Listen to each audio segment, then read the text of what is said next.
This 4-year-old beggar girl sees a millionaire trapped inside a burning car. But she saw everything and does something that shocks everyone. Comment telling me what you thought of this story, giving it a score from 0 to 10. I really want to know if you liked my story. And please subscribe to my channel to support my work. I'm counting on your help. The harsh Georgia sun beat down on the dusty roads of Havenwood that March afternoon, when the first screams echoed along the rural highway connecting the town to the Clear Creek district. Lily, only 4 years old, walked barefoot along the edge of the asphalt, her small feet stained by the red clay dust that clung to her tanned skin. The faded blue dress, 2 sizes too big for her, swayed as she scavenged the roadsides for anything to take home. The girl had learned early on that drivers sometimes threw leftover food out their windows and that a crushed can could fetch a few cents at Old Man Joe's scrapyard. Her dark eyes, too large for her thin face, scanned each pile of trash with the determination of someone who knew survival depended on these small, discarded treasures. The sound of a desperate engine came before the black smoke. Lily looked up and saw the black car skidding around the curve, its tires screeching on the hot asphalt. The vehicle swerved violently before flipping, rolling 3 times until it came to rest belly up in the middle of the road. The girl stood still for a few seconds, processing the scene with the strange calm of children facing the unexpected. Then, the first flames began to lick at the crumpled metal, and a faint groan came from inside the car. Without a second thought, Lily ran towards the vehicle. The rear window had shattered on impact, leaving a jagged hole big enough for a small child to pass through. The smell of burning gasoline filled her nostrils, making her cough, but she pressed on. Inside the upside-down car, a grey-haired man was hanging from his seatbelt, unconscious. Blood trickled from a cut on his forehead, staining his expensive white shirt. His hands, one bearing a gold wedding band, swayed limply. Mister, wake up!" Lily shouted, trying to reach the seatbelt buckle. Her small hands couldn't unlatch it, so she changed her strategy. She grabbed a rock from the roadside and started breaking more glass, widening the hole. The flames were now consuming the front of the car, and the heat was becoming unbearable. Lily pulled the man by his arms, using all her childish strength. He was too heavy, but adrenaline and the instinct to save him made her persist.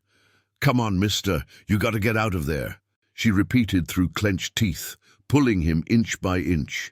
The seatbelt finally gave way, and the man fell on top of Lily, who collapsed to the floor inside the car. For a moment, she thought she wouldn't be able to get out from under his weight, but she managed to crawl out and pull him through the broken window.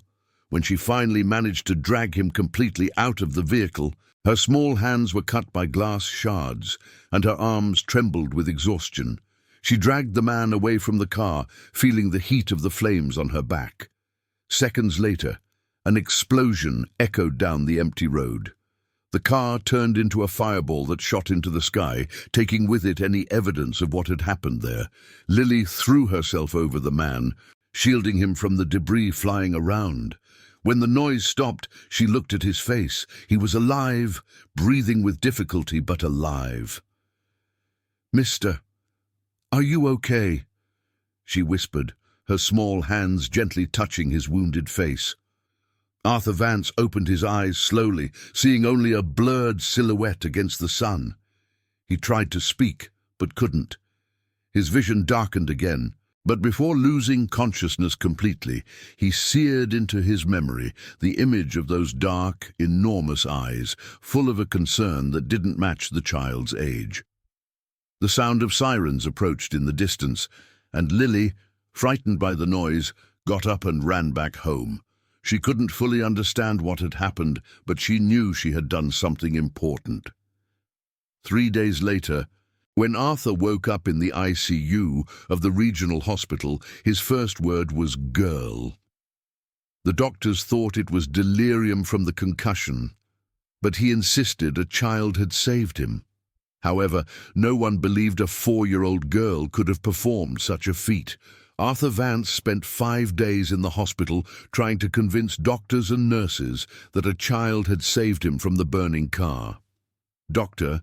Morris, the neurologist in charge of his case, attributed these memories to the effects of the concussion, but Arthur felt an absolute certainty burning in his chest like a brand.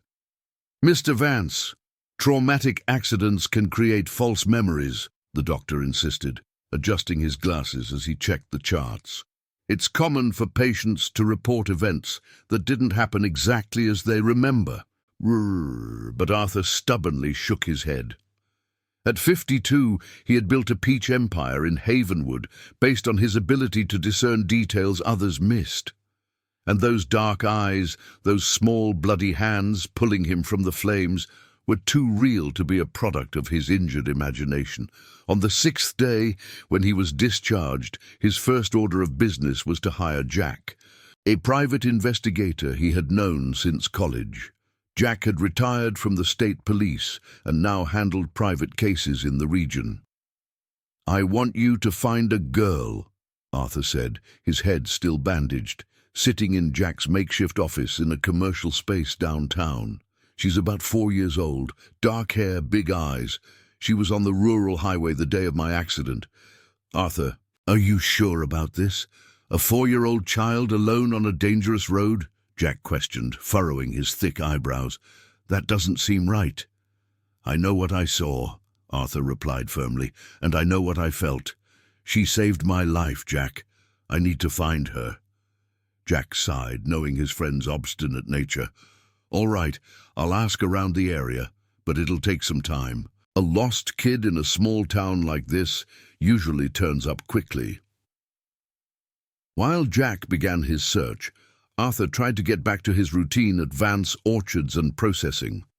The family business, founded by his grandfather in the 1940s, was responsible for processing and distributing peaches throughout southern Georgia.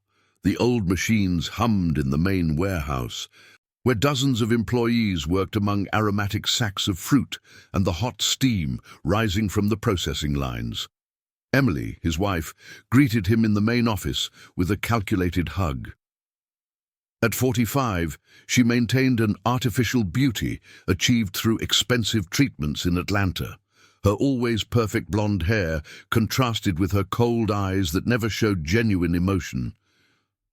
"My love, I still can't believe you walked away from that accident practically unscathed," she said, adjusting his tie with mechanical movements. "The doctors said it was a miracle." "It was more than a miracle," Arthur muttered, gently pulling away from her. "It was a brave child who risked her own life." Emily rolled her eyes discreetly. "You need to stop this obsession, Arthur. It's hindering your recovery. Dr. Morris told me you shouldn't fixate on these fantasies." "They're not fantasies," he retorted, turning to the window overlooking the company's courtyard. "And I will find this girl, even if it's the last thing I do." 3 weeks later, Jack returned to the office with information that would make Arthur question everything about his hometown. The investigator walked in with a yellowed folder under his arm and a grim expression on his wrinkled face. "I found your girl," Jack said, sitting heavily in the leather chair. "But her story is going to shock you, Arthur." "Tell me." Arthur leaned forward, anxious. "Her name is Lily Smith. Just turned 4. Lives in a wooden shack on the outskirts of the South Side neighborhood, the poorest part of town." Jack opened the folder and showed some blurry photos. "Her mother's name is Brenda, 28. Works as a cleaner in 3 different houses to support 4 children." Arthur took one of the photos. Even blurred, he could recognize those enormous eyes and the determination in the girl's thin face. "4 children?" he asked. "Lily is the oldest. There's a 3-year-old boy named John, a 2-year-old girl named Victoria, and an 8-month-old baby, Gus." Jack ran a hand through his grey hair. "The father abandoned the family last year, just vanished one night and never came back." "And how does she support 4 children alone?" By working 7 days a week, she cleans Mrs. Sebastian's house in the morning, Dr. Reynolds in the afternoon, and 3 times a week she goes to the accountant Nicholas Brand's office at night. Jack paused significantly. Arthur, this family situation is dire. The children regularly go hungry. Arthur felt his stomach turn. The girl who had risked her life to save him lived in conditions he couldn't even imagine. Where exactly is this house? It's more of a shack than a house. It's on an unnamed alley past the bridge over Moccasin Creek. No official address. Jack closed the folder. Arthur, what are you planning to do? I'm going to visit her, Arthur answered without hesitation. Are you sure? A visit from you could scare this family. They might think they did something wrong. Then I'll be careful. But I need to meet this girl in person, Jack. I need to thank her. The next afternoon, Arthur drove his silver Civic through the dirt roads of the South Side neighborhood. The contrast with the town center was brutal. Poorly built wooden houses crammed together without any planning, barefoot children playing in polluted streams, and the smell of open sewage seeping into the car through the open windows. He found Brenda's shack at the end of a narrow alley. It was a precarious structure of plywood and asbestos shingles with a single small window in the front. In the tiny yard, faded clothes dried on a makeshift clothesline made of wires. Arthur parked and walked nervously to the door. Before he could knock, the door opened and he found himself face to face with those enormous eyes he had seared into his memory. Lily was standing on the threshold, wearing the same faded blue dress, but now clean. She looked at him for a few seconds before whispering, "You're the man from the car." Behind her, a young woman with dark hair tied in a bun appeared, drying her hands on a dish towel. Brenda had the tired face of someone who had aged before her time, but her eyes held a sweetness that Arthur immediately recognized in her daughter. "Can I help you?" Brenda asked suspiciously, pulling Lily behind her. "My name is Arthur Vance," he said gently, "and I've come to thank your daughter for saving my life." The silence that followed was charged with tension and disbelief. Brenda stood paralyzed in the doorway of the shack, holding Lily against her legs as she processed the words of the well-dressed man before her. Her dark eyes scanned Arthur's face, searching for signs of lies or threats, but finding only sincerity and gratitude. "Lily saved your life," she murmured, looking down at her daughter, who was nervously playing with the hem of her dress. "Mister, with all due respect, but my girl is only 4 years old. There must be some mistake." "There's no mistake," Arthur replied softly, crouching down to be at Lily's level. "This brave girl pulled me out of a burning car on the rural highway 3 weeks ago. If it weren't for her, I would have burned to death." Lily hid further behind her mother, but her big eyes remained fixed on Arthur's face. There was recognition there, mixed with the natural shyness of a child in front of strangers. "You remember me, don't you, little one?" Arthur asked gently. "You pulled me out of that black car." The girl nodded almost imperceptibly, then whispered, "You were bleeding on your forehead." "That's right," Arthur smiled, unconsciously touching the small scar that still marked his skin. "You saved me." Brenda felt her legs grow weak. For days she had wondered why Lily had come home that afternoon with cut hands and a confusing story about a car that exploded.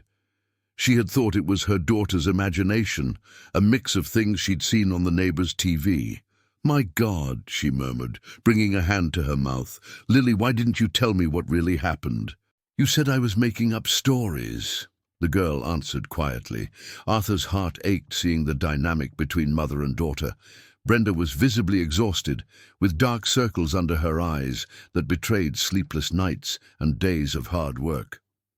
From the back of the shack, he could hear a baby crying and the voices of other children. "May I come in?" he asked. "I'd like to get to know the family of the girl who gave me a second chance at life." Brenda hesitated, looking at her own simple clothes and the precarity of her home. "It's not a suitable place to receive someone like you, sir," she said, ashamed. "Please," Arthur insisted, "it would be an honor." Reluctantly, Brenda made space for him to enter. The interior of the shack was a single room, divided by old curtains. In the part that served as a kitchen, an old refrigerator hummed erratically, and the two-burner stove was covered with dented pots. In the area that served as a living room, a torn sofa shared space with a makeshift crib made of wooden crates. John, 3 years old, played on the floor with cars made from crushed cans. Victoria, 2 years old, hid behind the sofa, watching the stranger with curiosity. In the crib, baby Gus cried incessantly. "He's hungry," Brenda explained, picking up her son. "But I only have enough milk for him in a little while." Arthur watched the scene with a heavy heart. The poverty here was not romanticized or softened. It was raw, real, and desperate.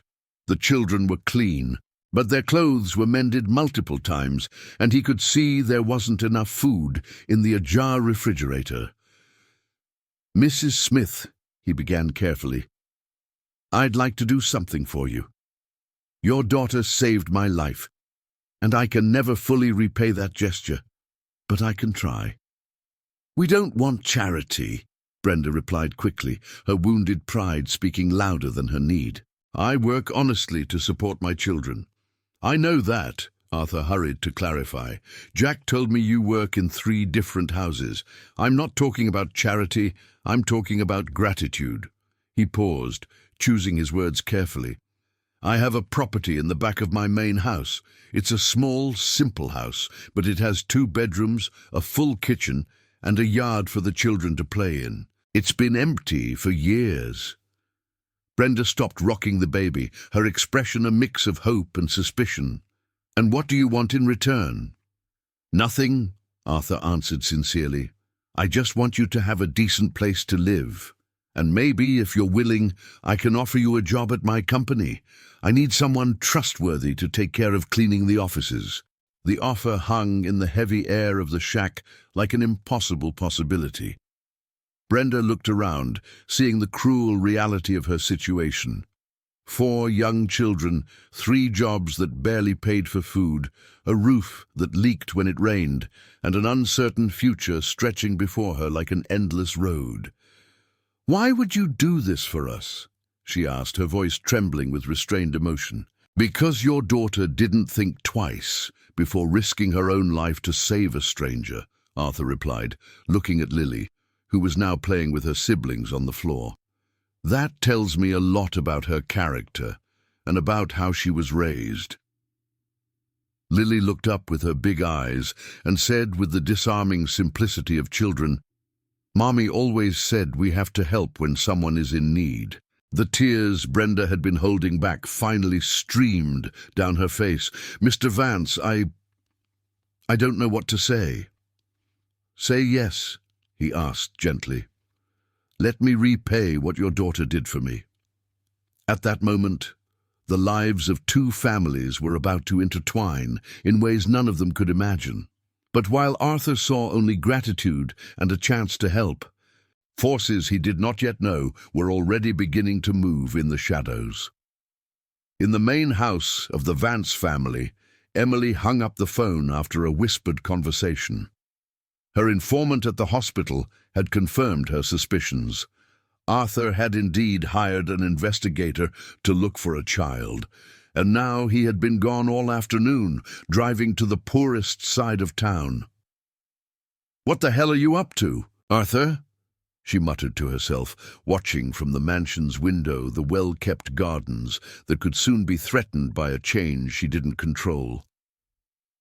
On the other side of town, in Nicholas Brand's modest office, the accountant was finishing forging another set of documents when his secretary knocked on the door. "Mr. Brand, Brenda didn't come in to clean today," the woman informed him. "It's strange. She never misses a day." Nicholas frowned. Brenda was discreet, worked in silence and never asked questions about the papers she saw scattered on his desk. Exactly the kind of employee he needed for his side activities. "Call her tomorrow," he said, returning to the documents. It must have been some problem with the kids. But something in the back of his mind was already starting to bother him. People like Brenda didn't miss work without a very serious reason. The Smith family's move to Arthur's property happened on an April morning as the Georgia autumn began to gild the leaves of the peach trees. The back house was modest but cozy, 2 bedrooms with large windows, a spacious kitchen with a new stove, and a living room that received natural light all day. Lily was the first to explore every corner of the new house, her enormous eyes shining with delight as she discovered she would have a bed all to herself, that the refrigerator was full of food, and that there was a yard with green grass where she could play without stepping in mud or sewage. "Mommy, there's a faucet inside the house," she shouted from the kitchen, opening and closing the valve several times, fascinated by the constant stream of clean water. Brenda watched her children's joy with a heart torn between gratitude and a worry she couldn't name. All generosity had a price. She had learned that the hard way, and rich men rarely did favors without expecting something in return. Arthur appeared at the kitchen door carrying a basket of fruit. "How are you all settling in?" "Very well, Mr. Vance," Brenda answered formally, keeping a respectful distance. "The children are delighted. That's good. And please call me Arthur." He placed the basket on the table and watched Lily, who was now playing with John on the floor, teaching him the names of the colors using the red apples and yellow bananas. "She's very smart," Arthur commented, impressed with the girl's patience in explaining things to her younger brother. "Lily has always been too smart for her age," Brenda confirmed with maternal pride. "She learned to count on her own, watching the prices at the market when I went shopping." "Really?" Arthur crouched down beside the girl. "Lily, how high can you count?" The girl stopped playing and looked at him seriously. Then, in a clear, firm voice, she began, 1, 2, 3, 4, and continued without hesitation until she reached the number 50. Arthur was dumbfounded. "Impressive. And you learned that all by yourself?" "I learned by seeing the numbers on Mrs. Carmen's TV," Lily explained, "and on the license plates of the cars that pass by on the street." "My God," Arthur murmured. At 4 years old, Lily demonstrated a learning ability that rivaled much older children. That afternoon, while Brenda began her first day of work at Vance Orchards, Arthur couldn't stop thinking about the girl's natural intelligence. There was something special about her, a rare combination of courage, compassion, and insight that fascinated him. Brenda's job was to clean the company's administrative offices after normal business hours. It was a quiet, well-paying job that allowed her to take care of her children during the day. For the first time in years, she allowed herself to believe that maybe things could get better. Emily, however, watched the whole situation with growing irritation. During dinner at the main mansion, she decided to confront her husband about his new protégés. "Arthur, we need to talk about this family you've brought onto our property," she said, meticulously cutting the steak the maid had prepared. "What about them?" Arthur asked, without looking up from his plate. "People are talking. They say you're having an affair with the cleaning lady." Emily watched her husband's reaction closely. "That's absurd," Arthur replied firmly. "Brenda is an honest woman who works hard to support 4 children, and I'm helping because her daughter saved my life." "This obsession with the girl isn't healthy," Emily insisted. "Dr. Morris told me that post-traumatic fixations can be dangerous." "Dr. Morris wasn't there when that child risked her own life to save me," Arthur retorted, finally looking at his wife. "And it's not obsession, Emily, it's gratitude." "Gratitude?" Emily let out a bitter laugh. "Or are you trying to fill the void of not having our own children?" The sentence hit Arthur like a stab wound. The topic of Emily's infertility had always been a minefield between them, a pain that had turned into mutual resentment over the years. "That's low, even for you," he said, getting up from the table, "and it's completely out of context." "Is it? Because suddenly you're more interested in a strange child than in your own wife." Emily also stood up, her words laced with venom. "I've seen how you look at that girl, Arthur, as if she were your daughter. And what if she were? Would it be so terrible for me to care about a child who saved me?" "It would be terrible for you to forget your real responsibilities for a fantasy," she replied coldly. "This company was built for our family, not for strangers." Arthur left the dining room without answering, leaving Emily alone with her anger and her plans. She picked up the phone and dialed a familiar number. "Oswald, it's me. I need to talk to you tomorrow." Oswald, Emily's younger brother, was everything she couldn't be openly: violent, intimidating, and unscrupulous. Owing money to dangerous people and with no job prospects, he depended on his sister's sporadic generosity to survive. Meanwhile, in the back house, Brenda was putting her children to sleep for the first time in real beds. Lily, nestled between clean, soft sheets, asked a question that left her mother thoughtful. "Mommy, is Mr. Arthur really good? Or does he want something from us?"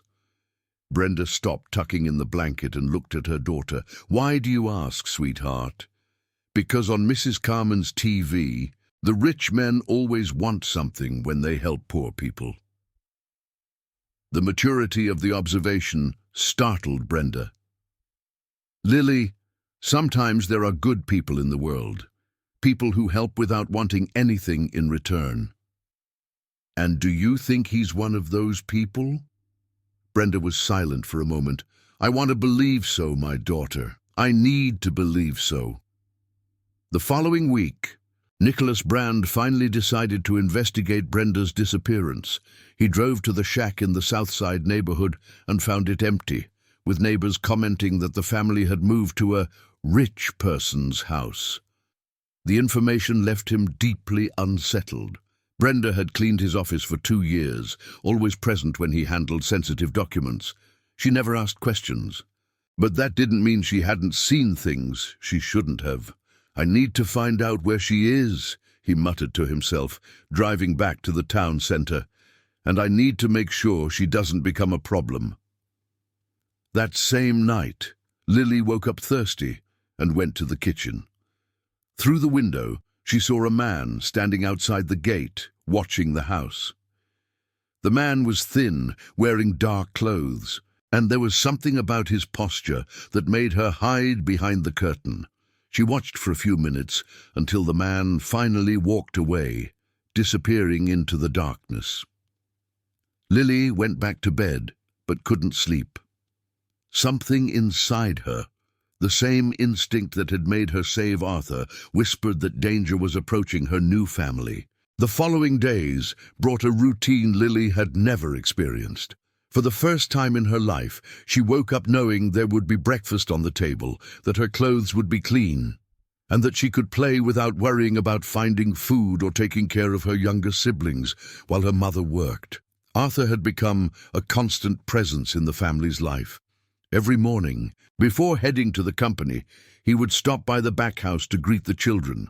Lily always ran to him, her eyes shining with joy at the sight of him, and this warm reception awakened feelings in Arthur that he hadn't experienced in years.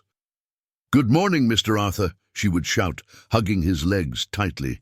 "Good morning, little hero," he would reply, picking her up. "What are we going to learn today?"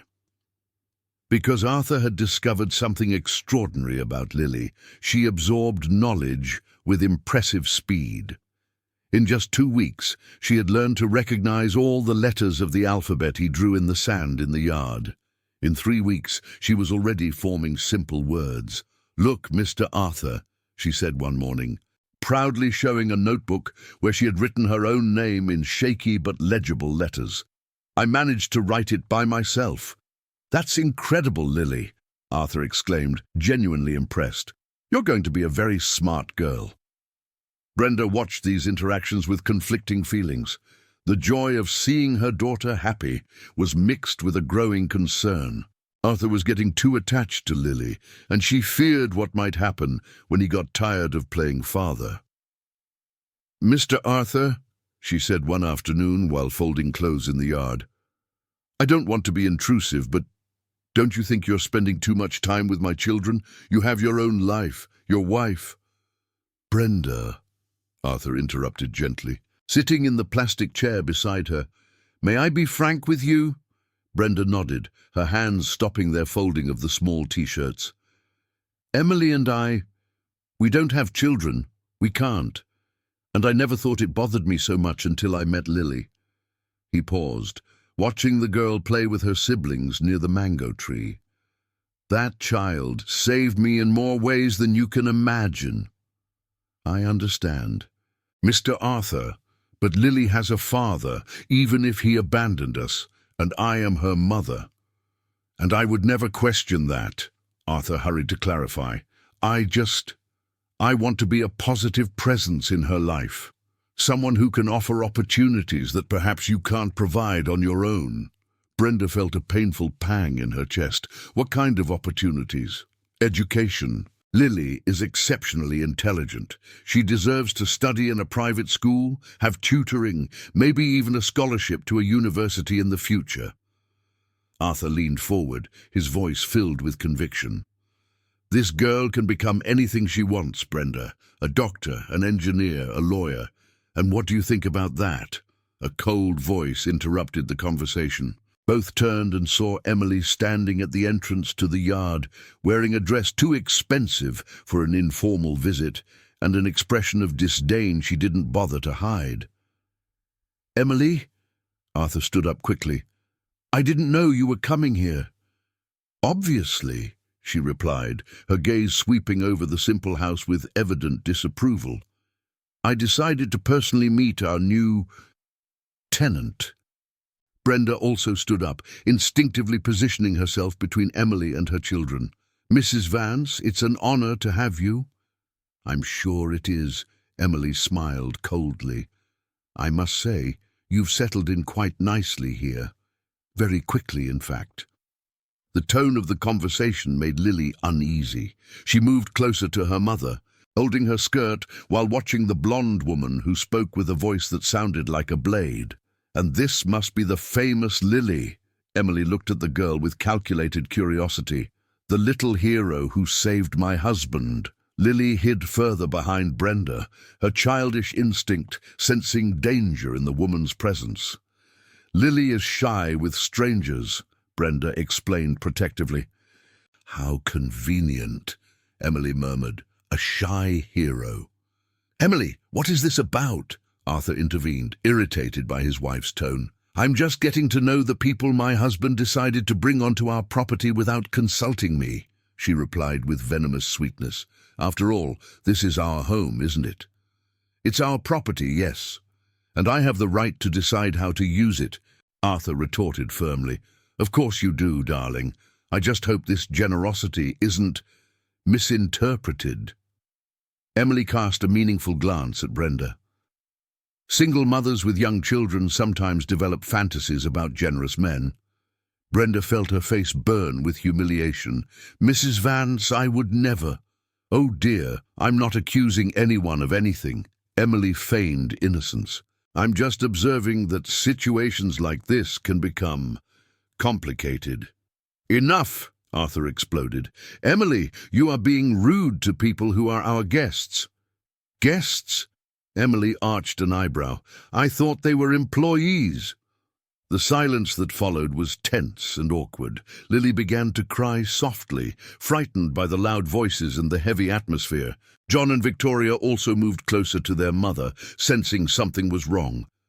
"I think we should go back inside," Brenda murmured, picking Lily up. "Mr. Arthur, thank you for the visit." "Brenda, you don't have to—" Arthur began. "Yes, I do," she interrupted, her wounded dignity speaking louder than her gratitude. "Come on, kids." As Brenda led her children inside, Arthur turned to Emily with an expression of anger she had rarely seen. "What the hell was that?" he asked through clenched teeth. "It was an enlightening conversation," Emily replied calmly, "and I believe I got my message across." "What message?" "That this woman and these children do not belong in our family, and the sooner you understand that, the better for everyone."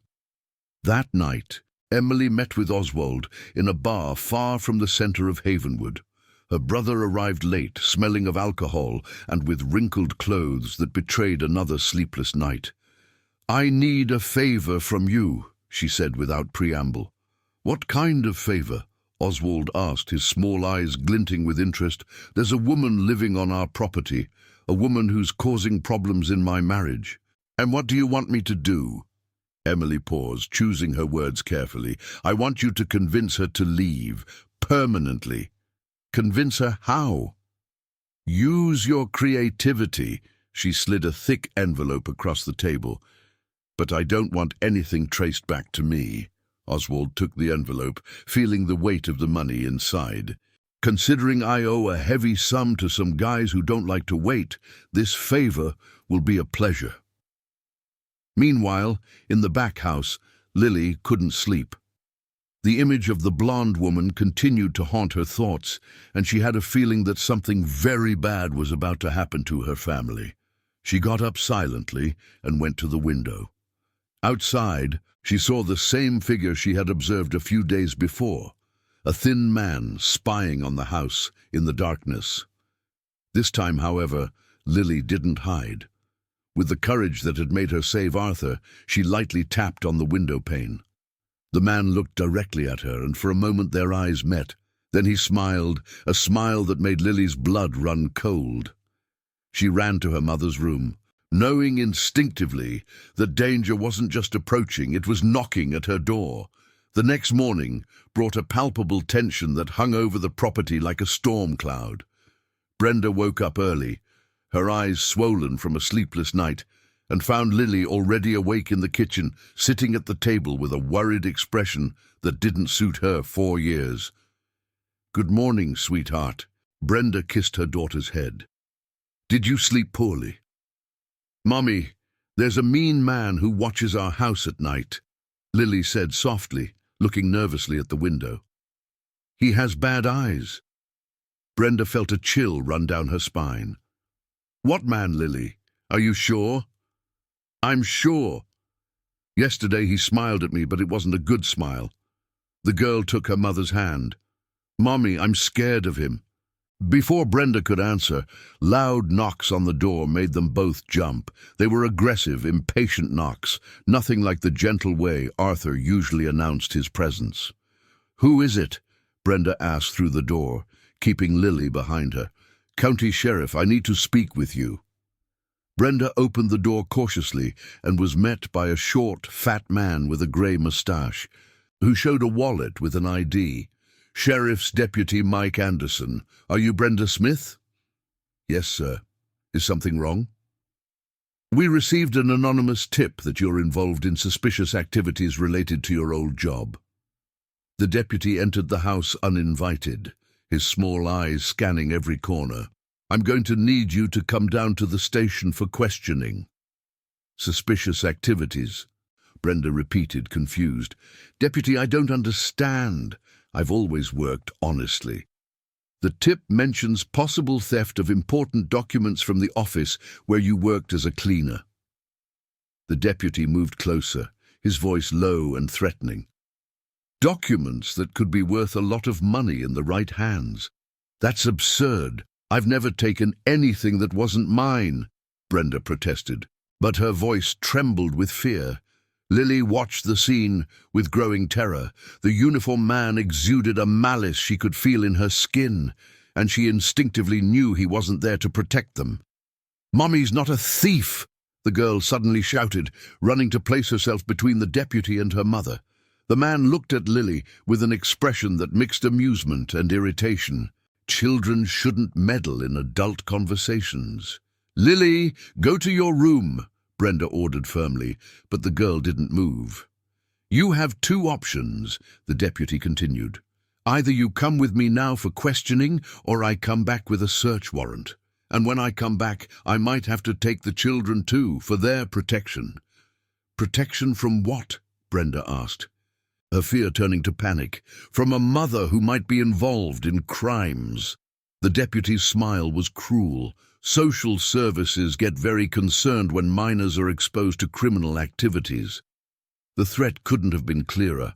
Brenda understood she was being blackmailed, but she didn't understand by whom or why. "Can I at least leave the children with someone I trust?" she asked, trying to buy time. "You have 15 minutes." The deputy settled into a chair as if he owned the place. "And no phone calls." Brenda took Lily by the hand and ran to the main house. Arthur was having coffee on the porch when he saw them approaching, running, visibly desperate. "Brenda, what happened?" He stood up immediately. "Mr. Arthur, there's a man claiming to be a deputy in my house. He wants to take me to the station, says someone reported me for theft." The words came out jumbled, between tears. "He threatened to take my children." Arthur frowned. "What kind of theft? That makes no sense." "He said I stole documents from the office where I used to work. But I swear I never took anything, Mr. Arthur. Never." "Of course you didn't," Arthur reassured her.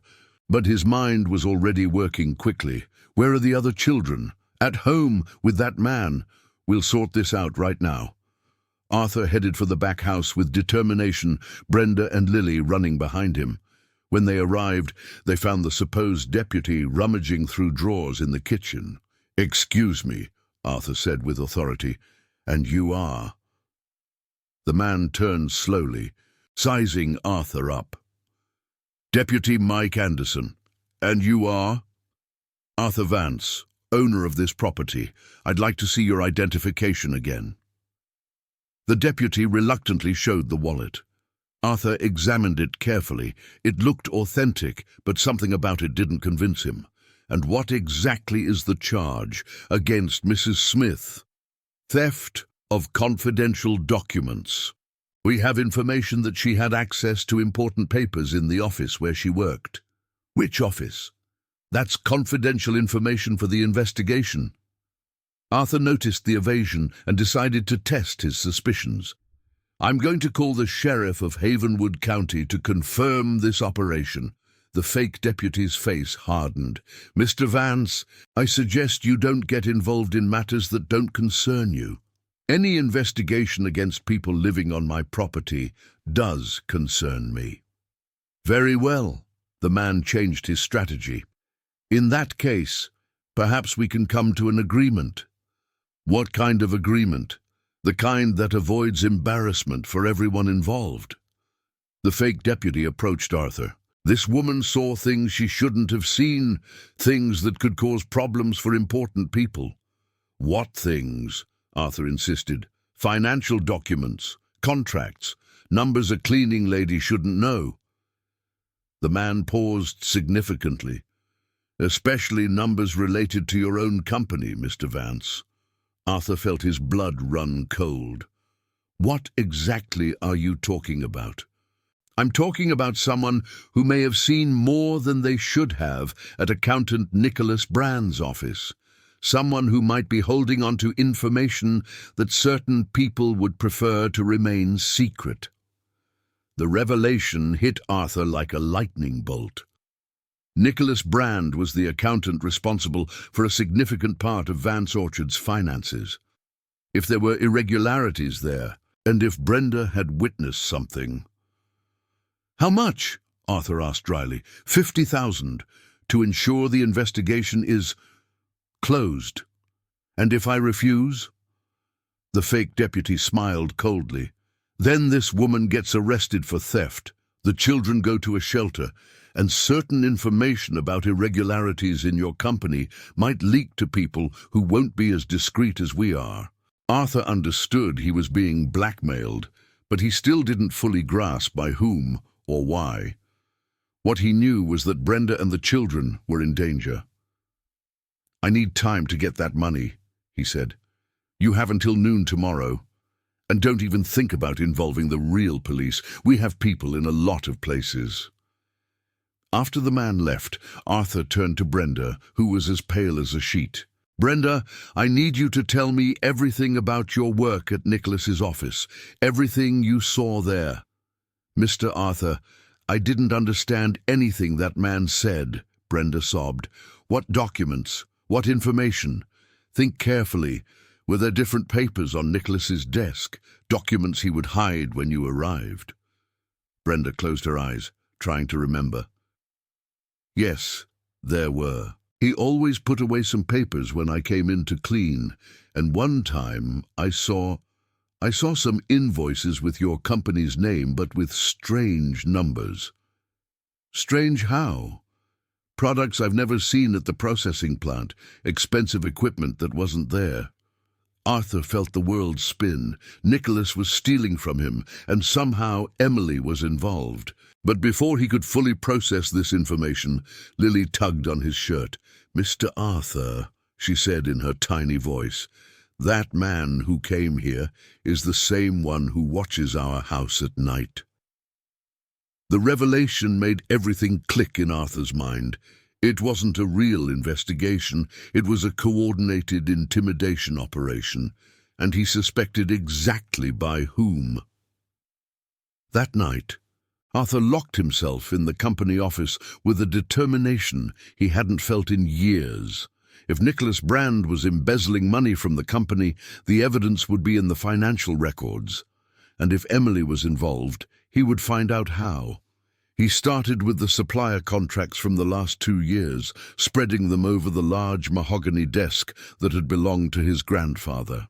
As he examined each document, a disturbing pattern emerged.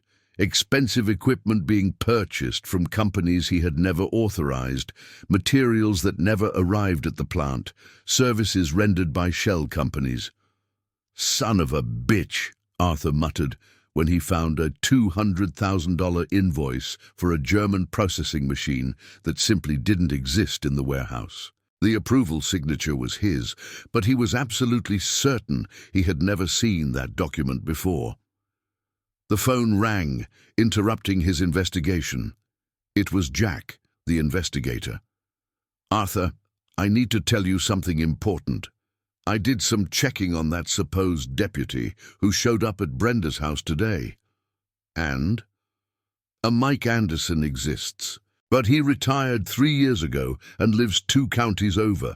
The man who showed up there is an imposter. Arthur closed his eyes. I figured. And do you have any idea who he really is? I'm still investigating, but I have a lead.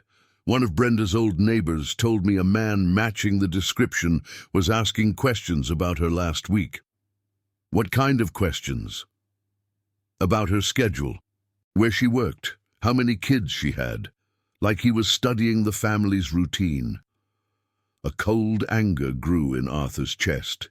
Jack, I need another favor.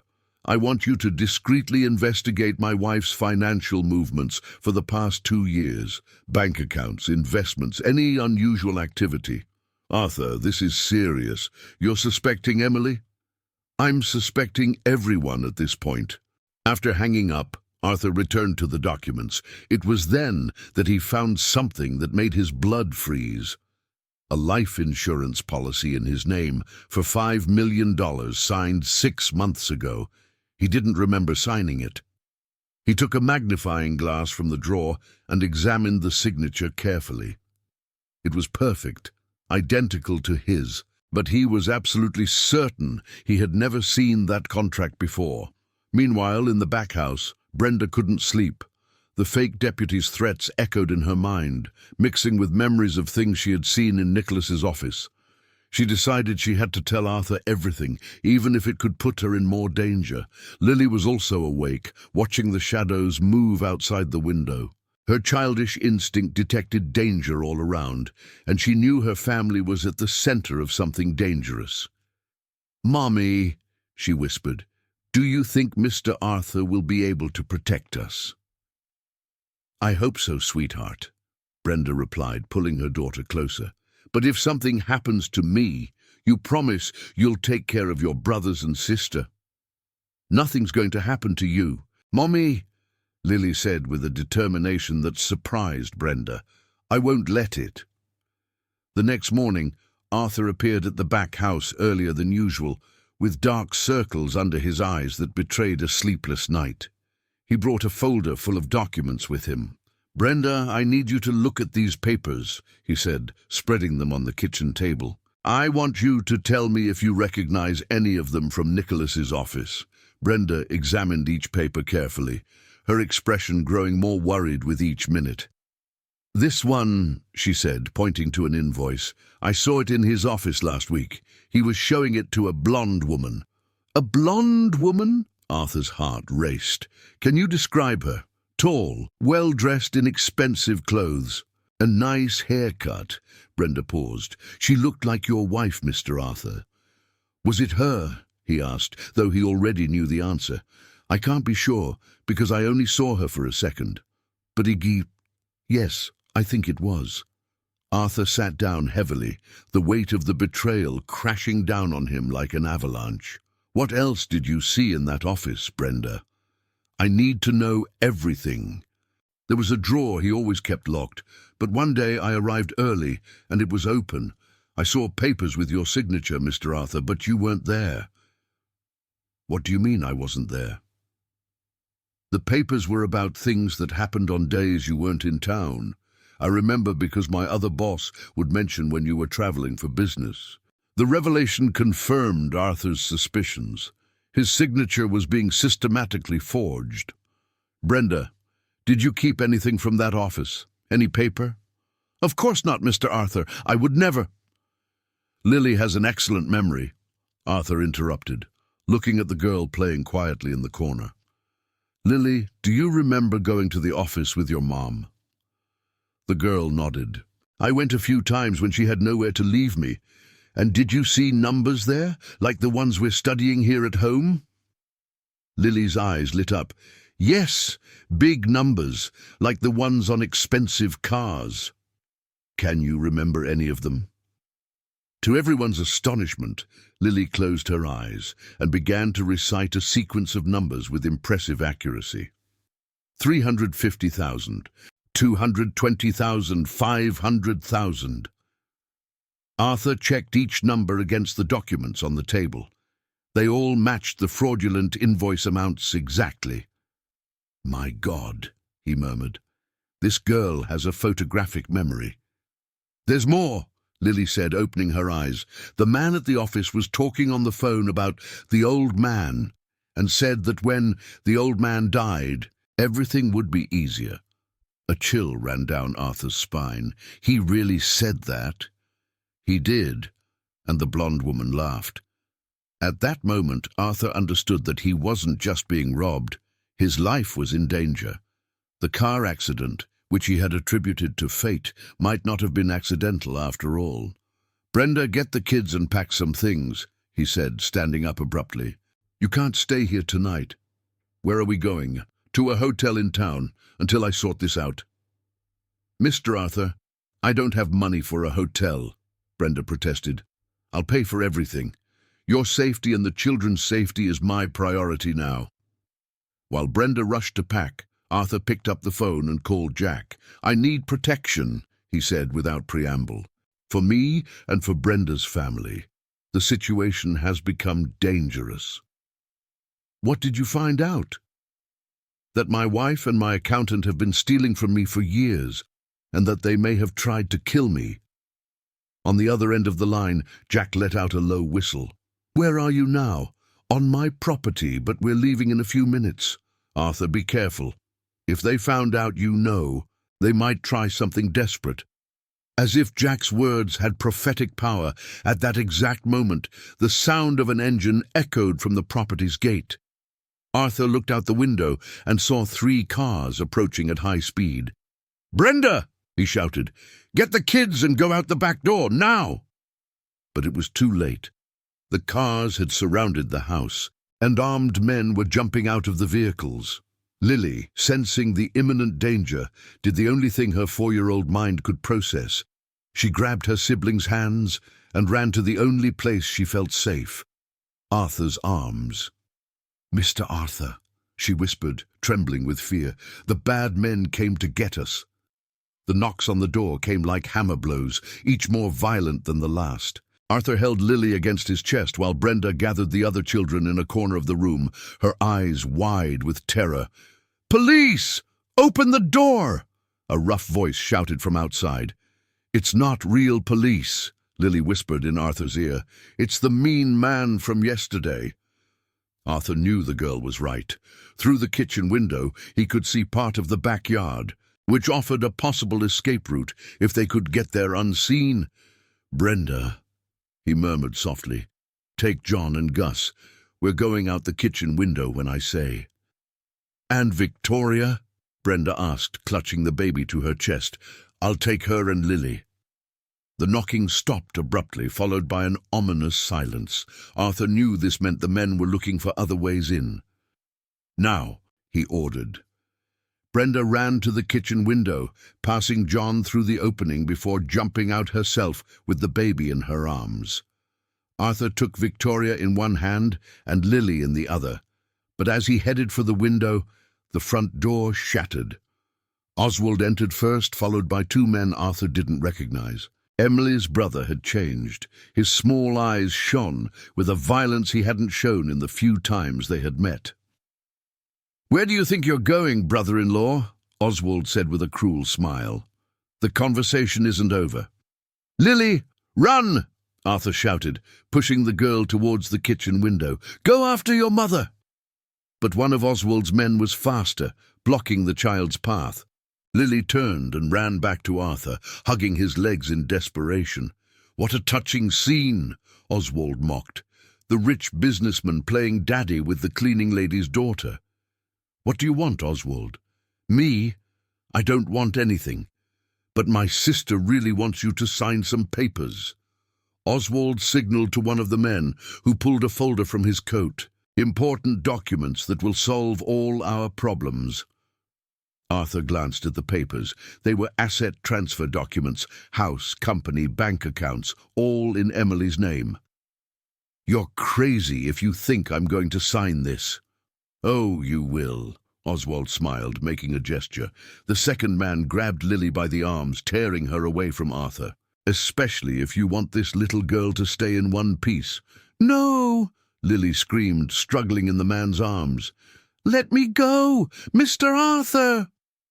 The sight of Lily being mistreated awakened a fury in Arthur that he didn't know he possessed. "Let her go now!" he roared, taking a step towards the man. "Quiet!" Oswald pulled out a pistol, aiming it at Arthur. "One more step and you'll meet the same fate you should have in that car. You sabotaged my car. Not me personally, but let's just say I have talented friends." Oswald approached, the gun still aimed. "The plan was simple. You die in the accident. Emily inherits everything. I get my cut, but that little pest there ruined everything." Lily stopped struggling when she heard those words, her big eyes filling with tears. "It was my fault," she whispered. "No, little one," Arthur said gently, trying to keep his voice calm. "You saved me. Remember, you're my hero." "How romantic!" Oswald rolled his eyes. "But now it's time to fix this mistake. You're going to sign these papers, then we'll take a little ride to a very secluded place where you can talk about childhood memories." Arthur understood there was no escape through force. He needed to buy time and hope that Jack or someone would come looking for them. "All right," he said, extending his hand. "Where do I sign?" "Smart," Oswald smiled, but kept the gun pointed. "But first, I want your new family to join us." He shouted towards the kitchen window. "Brenda, I know you're out there. Either you come back in now, or I'll start hurting children." A few seconds later, Brenda appeared at the window, carrying the baby and holding John's hand. Her face was wet with tears, but her expression showed a maternal determination that Arthur admired. "Leave the children alone," she pleaded. "Do what you want with me, but don't hurt my children." "What a dedicated mother," Oswald sneered. "Come on in, dear. The whole family is going to participate in this meeting." As Brenda came in through the window with the other children, Arthur noticed something that gave him a spark of hope. Lily had stopped crying and was observing everything around her with an intensity he recognized. It was the same expression she had on her face when she saved him from the burning car, the expression of a child planning something brave and probably dangerous. "There we go," Oswald said, satisfied to see the whole family gathered. "Let's get down to business." He placed the documents on the table and offered a pen to Arthur. "Sign everything. Asset transfer, life insurance, will, the whole package. And then you'll take that ride I mentioned, far, far away from here." Arthur took the pen, pretending to examine the documents. In reality, he was watching Lily out of the corner of his eye, trying to understand what the girl was planning. It was then that he saw Lily discreetly glance at the back door of the kitchen, then at the window, calculating distances with an impressive accuracy for a 4-year-old. She waited until all the men were focused on Arthur signing the papers. Then, with the speed and agility that only children possess, she broke free from the man holding her and ran. But instead of fleeing through the door or window, she ran straight to the stove, where a pot of water had been boiling since morning. Lily, no. Brenda screamed, understanding what her daughter intended to do, but it was too late. Lily grabbed the handle of the pot with her 2 small hands, ignoring the pain of the burn, and threw the boiling water on the legs of Oswald's 2 men. The screams of pain echoed through the house as the men writhed on the floor. Oswald turned to shoot at Lily, but Arthur seized the distraction to hit him with a chair. "Run, Lily!" Arthur shouted as he wrestled with Oswald for the gun. Lily didn't need the encouragement. She was already running towards the back door, followed by Brenda with the other children. The shot rang out in the Georgia morning as Oswald managed to break free from Arthur and fired at the fleeing figures. But his aim was off from the struggle, and the bullet lodged in the wooden door. Arthur took the opportunity to strike Oswald again, this time hard enough to knock him unconscious. He grabbed the gun and ran out after Brenda and the children. He found them hiding behind the chicken coop at the back of the property. Lily was crying softly, her small hands red from the burns from the hot pot. "Lily, my hero!" Arthur picked her up carefully. "You saved us again." "It hurt a lot," she sobbed, "but I couldn't let them hurt you." "I know, little one, I know." Brenda looked at her daughter's injured hands with a broken heart. "Lily, why did you do that? You could have been hurt so much more." "Because Mr. Arthur saved our family," the girl replied with simplicity. "Now it was my turn to save his." At that moment, with police sirens approaching in the distance, Jack had called for backup when he couldn't reach Arthur. A 52-year-old man and a 4-year-old girl understood they had become much more than protector and protected.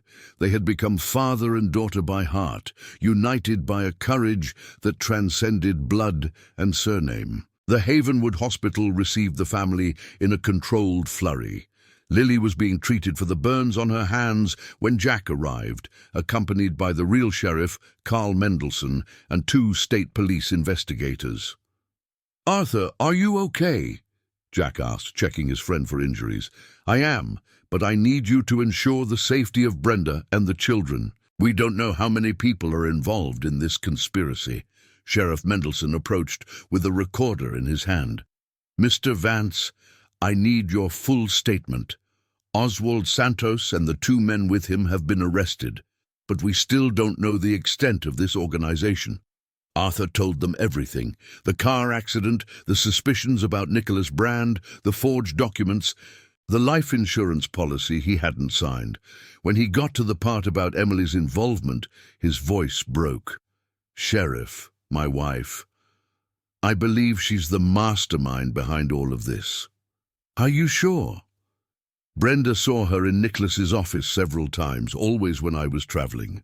The forged documents coincide with dates I was out of town.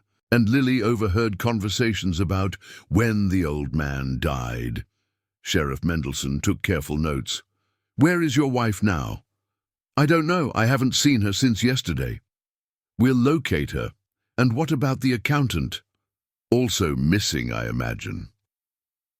While the adults talked, Lily sat on a hospital gurney, looking at the white bandages covering her small hands. The physical pain was intense, but she felt a strange satisfaction at having protected her new family.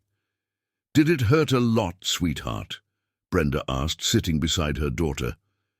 "It hurt, but it was worth it," Lily replied seriously. "Mr. Arthur taught me that families protect each other." "When did he teach you that?" "When he brought us to the nice house. He could have sent us away when the blonde woman was mean to us, but he didn't." The girl swung her little legs, which didn't touch the floor of the gurney. "Real families don't abandon each other." Brenda felt tears in her eyes. Amidst so much chaos and violence, her 4-year-old daughter had understood something about loyalty and love that many adults take a lifetime to learn. "Lily," she said gently, "what do you want to happen now?" "I want us to keep being Mr. Arthur's family, all of us, forever." At that moment, Arthur approached the gurney, having overheard the conversation. He looked at this extraordinary girl who had saved his life twice and made a decision that would change everything. "Lily," he said, crouching to be at her level, "would you like me to officially be your father?" The girl's eyes widened. "How?" "By adopting you and your siblings, legally, forever." "And does Mommy become your family too?" Arthur looked at Brenda, who was clearly emotional but trying to maintain her composure. "If she wants to," he replied. "Mr. Arthur," Brenda intervened, "you don't have to do this out of gratitude. We already owe you so much." "It's not gratitude, Brenda, it's love." Arthur stood up, taking Lily's unbandaged hand. "This girl taught me what it means to have a real family. You all saved me as much as I saved you." 2 days later, when they were discharged from the hospital, a shocking discovery awaited them. Jack had tracked Emily to a luxury apartment in Atlanta, where she was hiding with Nicholas Brand.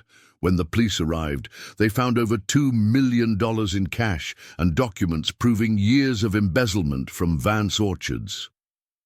"She confessed everything," Sheriff Mendelsohn said during a meeting at the company office. "The plan was to eliminate you 6 months ago, but when Lily foiled the accident, they had to improvise. And Oswald. He's cooperating in exchange for a reduced sentence. He confirmed that Emily hired him to intimidate Brenda's family and force you to sign the transfer documents." Arthur leaned back in his chair, processing the betrayal. 20 years of marriage had been an elaborate lie. Emily had married him only for his money, and when she discovered she couldn't have children, she decided she no longer needed to keep up the charade. "There's something else," the sheriff continued. "Nicholas admitted that your wife's infertility might not be real. He said she was taking medication to prevent pregnancy, but you didn't know." The revelation was like a punch to the gut. Emily had not only stolen his money and tried to kill him, she had stolen his dreams of being a father for years. "Mr. Arthur," a small voice interrupted his thoughts. Lily had entered the office with Brenda, her hands still bandaged, but a radiant smile on her face. "Hi, little one, how are your hands?" "Getting better. The doctor said it won't leave a bad scar." She approached the desk. "Can I ask something?" "Of course. When you talked about adopting me, were you serious?" "Very serious." "And will you adopt John, Victoria, and Gus, too? If you all want me to, yes." Lily was silent for a few seconds, her serious little face focused on thoughts too important for a 4-year-old. "Mr. Arthur," she said finally, "if you become our real daddy, do you promise you'll never send us away, even if we do something wrong sometimes?" "I promise," Arthur answered without hesitation. "Real families never abandon each other, remember? And Mommy, can she keep living with us?" Arthur looked at Brenda, who was clearly embarrassed by her daughter's direct question. "Lily, those are things adults need to talk about," Brenda began. "Brenda," Arthur interrupted her gently, "can I say something?" She nodded nervously. "These last few months have been the happiest of my life. Not just because of the children, but because of you too. You showed me what a real family is, based on love and mutual care, not on convenience or money. Mr. Arthur, I know it's too soon to talk about this.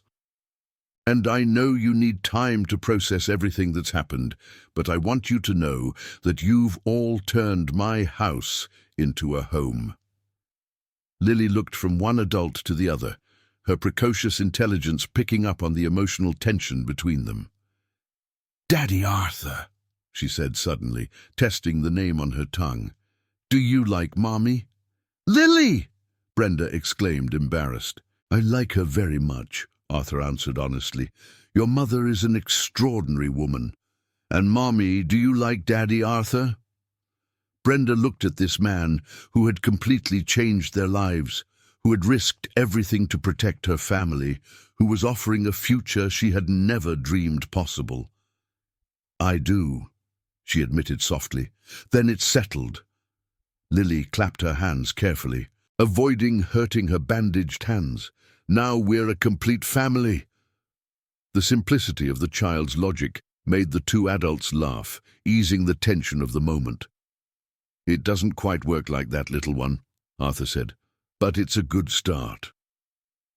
3 weeks later, on a sunny May morning, Arthur signed the adoption papers for the 4 children at the Havenwood courthouse. Lily, wearing a new blue dress that matched her eyes, held the pen with him to help sign. "It's official now," said the clerk. "The children are legally the children of Mr. Arthur Vance." "And now, Daddy?" Lily asked, not yet used to the word, but liking how it sounded. "Now," said Arthur, picking her up, "we're going home to celebrate with a special lunch." "And after that?" "After that, we're going to live happily ever after, just like in the stories you like." "But the stories always end when people get happy," Lily observed with her peculiar wisdom. "Our story is different," Arthur smiled. "Ours is just beginning." 6 months after the adoption, life on the Vance property had found a happy rhythm none of them had ever experienced before. The back house had been renovated and expanded, now with 4 bedrooms and a study where Lily spent hours learning things that children her age could barely imagine. "Daddy, I solved the math problem," she shouted one November morning, running from the study to the kitchen where Arthur was having coffee with Brenda. Arthur examined the notebook and was impressed. Lily had correctly solved multiplication problems that were normally only taught in the 2nd grade. "This is incredible, my daughter. How did you learn this?" "I saw it on an educational TV show and practiced with the numbers on the sacks of peaches in the warehouse," she explained naturally. "It's easy when you understand the pattern." Brenda shook her head, still getting used to her daughter's exceptional intelligence. In recent months, Lily had learned to read fluently, mastered basic math operations, and shown an insatiable curiosity about the world around her. "Maybe it's time we think about a special school for her," Brenda suggested. "A school that can keep up with her learning pace." "I'm already researching," Arthur confirmed. "There's a private school in Atlanta that has programs for gifted children." "Gifted?" Lily repeated the word, testing the sound. "What does that mean?" "It means you're very, very smart, sweetheart," Brenda explained. "Smarter than most kids your age." "But I don't want to be different," Lily said with genuine concern. "I want to be normal, like John and Victoria." Arthur knelt beside his daughter. "Being smart doesn't make you less normal, Lily. It just gives you more opportunities to help people and do good things in the world." "Like when I saved you from the car?" "Exactly like when you saved me from the car." That afternoon, while the children played in the yard, Arthur received an unexpected call. It was Sheriff Mendelsohn. "Arthur, I have news about Emily and Nicholas's case." "What happened?" "The trial has been set for next month, and there's something else. Emily wants to talk to you." Arthur felt his stomach churn. "Talk about what?" "She wouldn't tell her lawyer. She insists she needs to speak with you personally before the trial." "I have nothing to say to her." "I understand. But legally she has the right to this meeting, and it might be an opportunity to get more information about the extent of their crimes. Arthur was silent for a few seconds, watching Lily patiently teach the alphabet to John under the mango tree. All right, but I want it to be in a room at the station with an official recording. Of course. Can I schedule it for tomorrow? You can. That night, Arthur told Brenda about the call. They were on the porch of the main house, watching the stars as the children slept. Are you sure you want to do this? She asked, worried. I'm not sure of anything. But I need answers. I need to understand how I lived for 20 years with a person who was planning to kill me. What if she tries to manipulate you? Emily was always very convincing. She won't succeed, Arthur held Brenda's hand. I have something now that she could never give me, a real family. Brenda smiled shyly. In recent months, she and Arthur had developed a deep emotional intimacy, but both were cautious about deepening the relationship. The scars from their recent traumas were still healing. Arthur, she said softly, can I ask you something? Of course. Have you ever thought about getting married again? The question caught Arthur off guard. Why do you ask? Because Lily asked me the same question this afternoon. She wants to know when you and I are going to get married for real, as she says. Arthur laughed. That girl doesn't miss a thing. And what did you tell her? That marriage is something that only happens when two people love each other very much and are sure they want to be together forever. And what did she say? That we should get married soon then, because it was obvious we loved each other. The two fell silent, the weight of a 4-year-old's words echoing between them. Brenda, Arthur said finally, you know that I know. She interrupted gently. And you know that I do too, but we have time. We don't need to rush. We don't, he agreed, but we don't need to be afraid either. The next day, Arthur went to the station with a mix of nervousness and determination. Sheriff Mendelssohn met him in the interrogation room, where recording equipment was already set up. She arrived 10 minutes ago, the sheriff informed him. She seems different. Different how? More fragile. Prison hasn't been easy for her.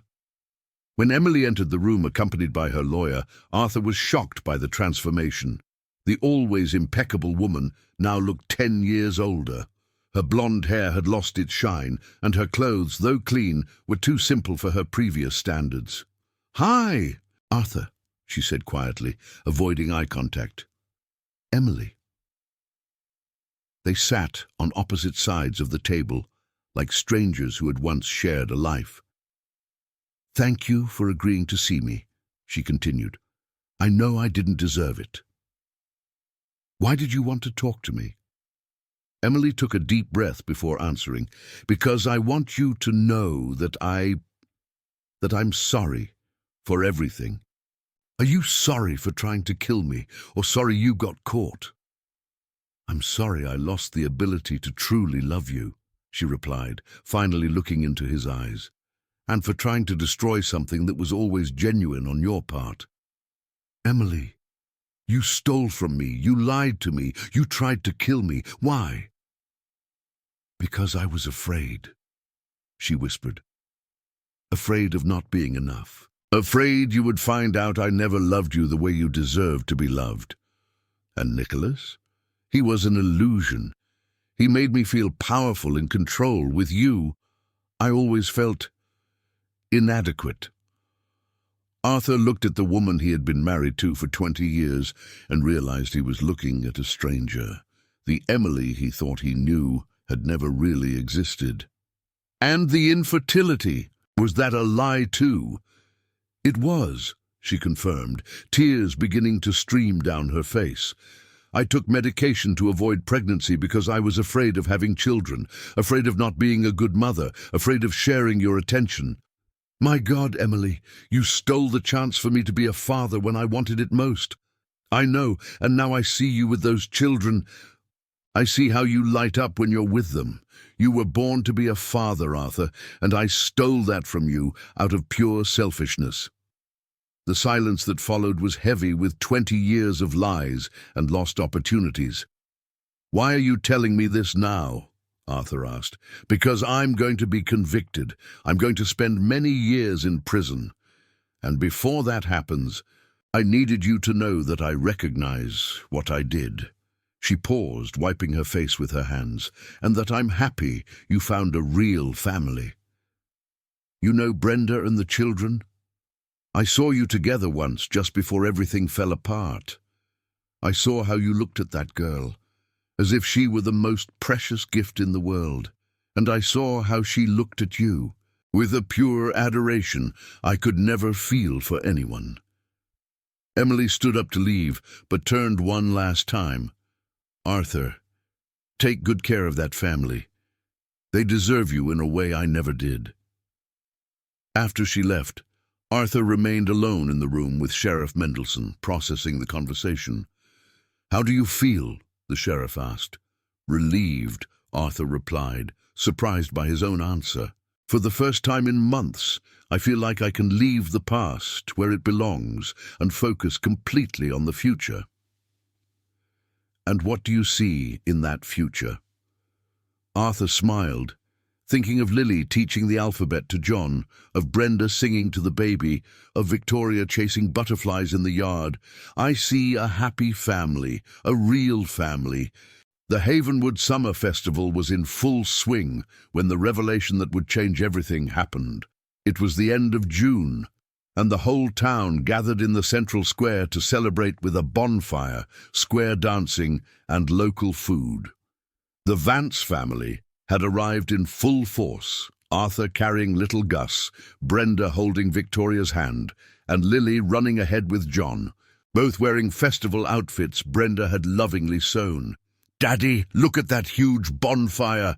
exclaimed Lily, pointing to the immense pile of wood that dominated the center of the square. "It's bigger than our house." "It sure is," Arthur agreed, smiling at his daughter's excitement. After 8 months together, he still marveled at Lily's ability to find joy in simple things. The festival was lively, with a fiddler's band playing traditional music and couples square dancing. Lily watched everything with fascination, absorbing every detail with her characteristic curiosity. "Can I go play with the other kids?" she asked, seeing a group of boys and girls her age running between the food stalls. "You can, but don't go too far," said Brenda. "And take John with you." Lily ran off with her brother, disappearing into the colorful crowd. Arthur took the opportunity to pull Brenda in for a slow dance the band had started. "Are you happy?" he asked as they danced, watching the radiant smile on her face. "Happier than I ever thought possible," she answered sincerely. "Sometimes I'm afraid I'll wake up and find out it was all a dream." "It's not a dream. It's real, Brenda. We are real." Meanwhile, Lily had momentarily separated from John to watch a fishing game booth. It was then that she heard a conversation that made her blood run cold. 2 men were talking behind the booth, thinking no one was listening. Lily recognized one of the voices immediately. It was Nicholas Brand, the accountant who was supposed to be in prison. "Are you sure it's going to work this time?" asked the other voice, which she didn't know.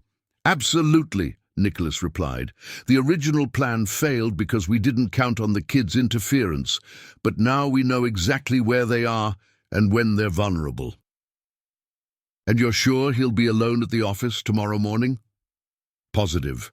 On Saturdays, he always goes in early to review the week's reports. The woman and the kids stay home, sleeping in." Lily's heart pounded. They were planning to harm her adoptive father.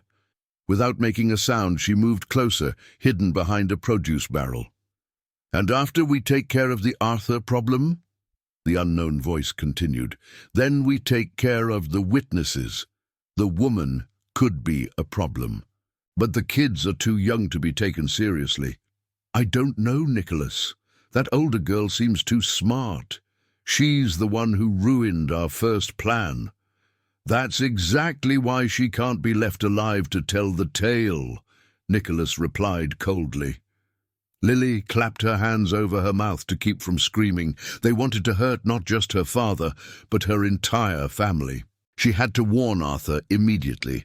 She started to back away slowly, but stepped on an empty bottle that rolled, making a noise. The two men stopped talking abruptly. "Did you hear that?" the unknown voice asked. "I'll check it out." Lily ran like she had never run before, zigzagging through the people at the festival, her heart beating so hard she was sure everyone could hear it. She found Arthur and Brenda still dancing near the bonfire. "Daddy, Daddy!" she cried, running towards them with tears in her eyes. "Lily, what happened?" Arthur scooped her up immediately, seeing the terror on his daughter's face. "The bad man from the office! He's here! He's not in jail!" The words tumbled out between sobs. "They want to hurt you tomorrow morning, and they want to hurt us too." "What bad man, my daughter? Calm down, take a deep breath and tell me everything." Between sobs, Lily told him exactly what she had heard. Arthur and Brenda exchanged looks of growing horror. "Nicholas is out," Brenda murmured. "But how?" "I don't know, but I need to call Sheriff Mendelsohn right now," Arthur said, already reaching for his phone. "Lily, are you absolutely sure it was Nicholas's voice?" "I'm sure, Daddy. I never forget voices. And they said you're going to the office alone tomorrow morning." Arthur froze. It was true. He had planned to go to the company early on Saturday to catch up on paperwork, something he had done regularly for years. "My God," he whispered, "if you hadn't heard." "Arthur, let's get out of here now," Brenda urged, looking nervously around the festival. "If they're here, they might try something tonight." "You're right." He picked up Gus and Victoria, while Brenda called for John. "Let's go home and I'll call the police from there."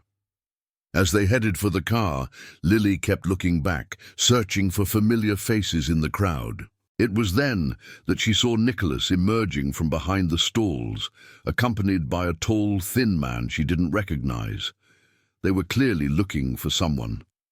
"Daddy, they're over there," she whispered urgently. Arthur followed his daughter's gaze and saw Nicholas. For a moment the two men's eyes met across the crowd. Nicholas smiled coldly and made a bye-bye gesture with his hand. "Run," Arthur ordered, grabbing Lily and running for the car with Brenda and the other children. They got home in record time, and Arthur immediately called Sheriff Mendelsohn. "Sheriff, Nicholas Brand is not in jail. He was at the summer festival planning another attack." "That's impossible, Arthur. Nicholas is in a maximum security cell in Atlanta. Then either he escaped or he has a very convincing double. My daughter heard him planning to kill me tomorrow morning at the office." There was a long pause on the line. "Arthur, I'll check on this immediately. In the meantime, don't leave the house. I'm sending a patrol car to watch the property." After hanging up, Arthur turned to his family gathered in the living room. The children were scared, Brenda was pale, and Lily was still trembling from the shock. "What are we going to do, Daddy?" she asked in her tiny voice. "We're going to stay safe and trust the police," he replied, trying to project a calm he didn't feel. 20 minutes later, Sheriff Mendelsohn called back with disturbing news. "Arthur, Nicholas Brand escaped 3 days ago.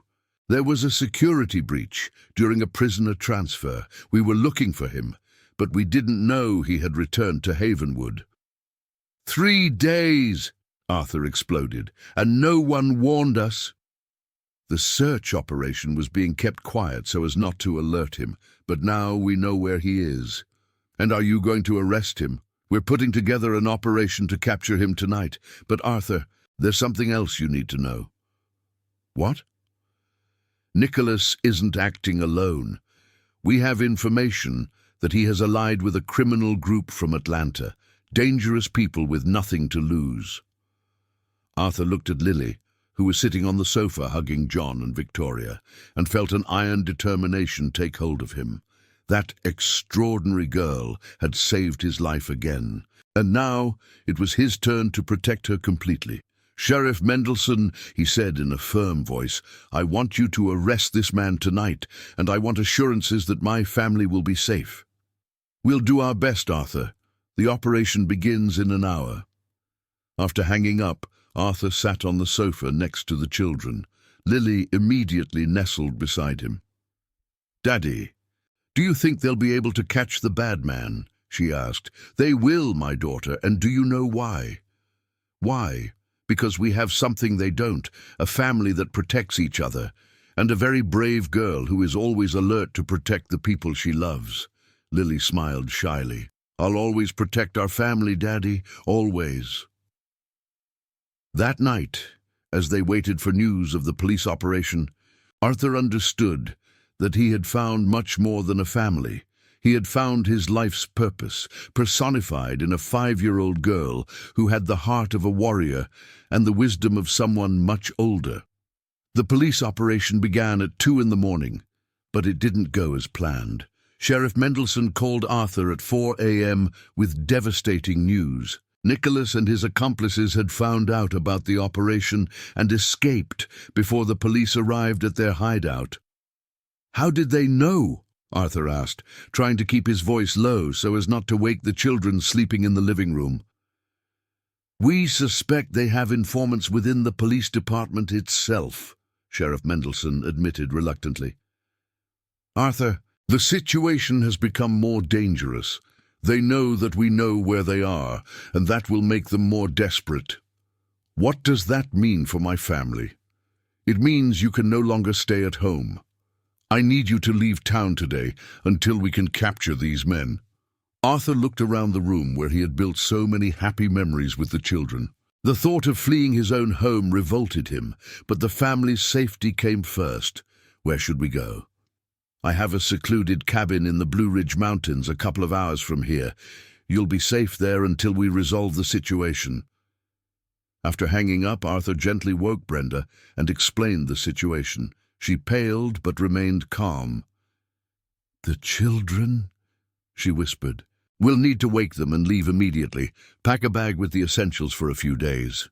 When they went to wake Lily, they found she was already awake, sitting up in bed with a worried look on her little face. "The bad men got away, didn't they?" she asked with the unnerving perception she always showed. "How do you know that?" Arthur asked, once again impressed by his daughter's intuition. "Because you have the same face you had when you found out the blonde woman was stealing from the company," she replied simply. "And because there's a lot of car movement outside." Indeed, 2 police cars were parked on the street, and officers were walking around the property checking security. "Lily, we're going to have to travel to a safe place for a few days," Brenda explained. "Can you pack your most important things in a backpack?" "Okay, Mummy." The girl jumped out of bed with a maturity that broke Arthur's heart. "Can I bring my drawing notebooks?" "You can bring whatever you want, my daughter." As the family prepared to leave, Jack arrived with more worrying news. "Arthur, we found out how Nicholas knew about the operation," he said, taking some papers from a folder. "He has a contact inside the department, someone who passes him information in exchange for money." "Who?"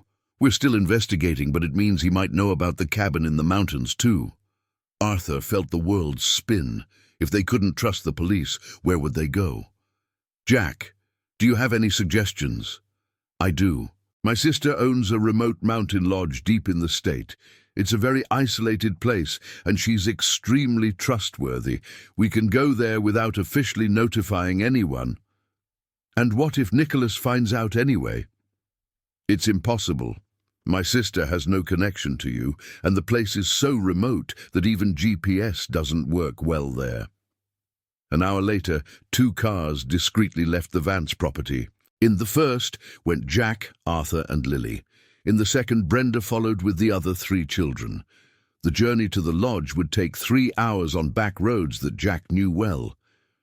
During the drive, Lily was quiet for a long time, watching the Georgia landscape pass by the window. Finally, she broke the silence. "Daddy, why do people want to hurt us?" The question caught Arthur off guard. How could he explain the complexity of human greed and evil to a 5-year-old child? Sometimes, Lily, there are people who make bad choices, people who think they can get what they want by hurting other people. But we didn't do anything bad to them. No, my daughter, we didn't. But sometimes bad people feel threatened by good people. Lily processed this information for a few minutes. Daddy, are you scared? Arthur looked at this extraordinary girl who had saved his life twice and was now being forced to flee because of the greed of others. Yes, I am, Lily. I'm scared you'll get hurt. I'm scared too, she admitted, but not for the reasons you think. For what reasons, then? I'm scared you'll get tired of all these problems and decide it would be better to get rid of us. Arthur's heart shattered. He asked Jack to pull over at the next safe opportunity. Lily, look at me, he said, turning her to face him. Never, ever in my life will I get rid of you. You are my family, the family I chose, and that chose me back. Even with all these problems. Especially because of these problems, because these problems show that you are important to me, important enough for me to face anything to protect you. Lily hugged her father tightly. I love you, Daddy. I love you too, my hero. The mountain lodge owned by Irene, Jack's sister, was exactly as he had described. An isolated place in the middle of green mountains, with a few buildings scattered across a huge property. Irene, a 60-year-old woman with grey hair and a warm smile, welcomed them without asking questions. Jack explained that you need a safe place to stay for a few days, she said simply. You have a whole house at your disposal, far from the main lodge. No one will bother you. The house was rustic but comfortable, with 3 bedrooms, a large kitchen and a porch overlooking a valley covered in peach orchards. For the first time in days, Arthur felt they could breathe easy. The children adapted quickly to the new environment. Lily was fascinated by the farm animals, cows, horses, chickens, and John had fun running through the open fields. Victoria and Gus seemed more relaxed, away from the tension that had dominated the last few days. They're happy here, Brenda observed, watching the children play in the yard. They really are, Arthur agreed. Maybe we should consider moving to the countryside for good. You'd leave Havenwood? For you all, I'd leave anywhere. That night, as the children slept peacefully for the first time in days, Arthur and Brenda talked at length on the porch about the future. Brenda, he said finally, there's something I've wanted to ask you for a long time. What is it? Will you marry me? The question flowed naturally, without drama or grand declarations. It was simply the acknowledgement of something they had both known for months. Arthur, she began, I know it's complicated with everything that's happening, but I want you to know that my feelings for you have nothing to do with gratitude or convenience. I love you, Brenda. I love you, and I love the incredible woman you are. Brenda was silent for a long moment, tears shining in her eyes. I love you too, she said finally. I love the man you've become since you met Lily. I love how you are with the children. I love how you make me feel important. So is that a yes? It's a yes. In the next room, Lily had woken up thirsty and overheard part of the conversation. A huge smile lit up her face in the darkness. Finally, her family would be truly complete. But her joy was cut short by a sound that made her blood run cold. The distant noise of engines approaching on the dirt road leading to the property. She ran to the window and saw headlight beams snaking up the mountain toward the house. "Daddy!" she screamed, running to the porch. "They found us!" The moment of happiness turned to terror as they all realized Nicholas had discovered where they were. Somehow, even in the most isolated place they could find, danger had reached them. The headlights approached quickly on the winding mountain road, and Arthur knew they had only a few minutes before the men reached the house. His heart pounded as he realized there was no escape. The property was too isolated, and they were cornered. "Brenda, get the kids and go to the back room," he ordered, trying to stay calm. "Lock the door and don't come out, no matter what happens." "And you?" she asked, picking up Gus. "I'm going to try to talk to them. Buy some time until help arrives." "What help? No one knows we're here." Arthur realized she was right. They had chosen complete isolation for protection, but now it had become a trap. "Daddy, I have an idea," Lily said suddenly, tugging on his shirt. "Not now, my daughter. Go with your mother." "But Daddy, I know how to get out of here without them seeing us." Arthur looked down and saw in the girl's eyes the same determination she had shown when saving him from the burning car.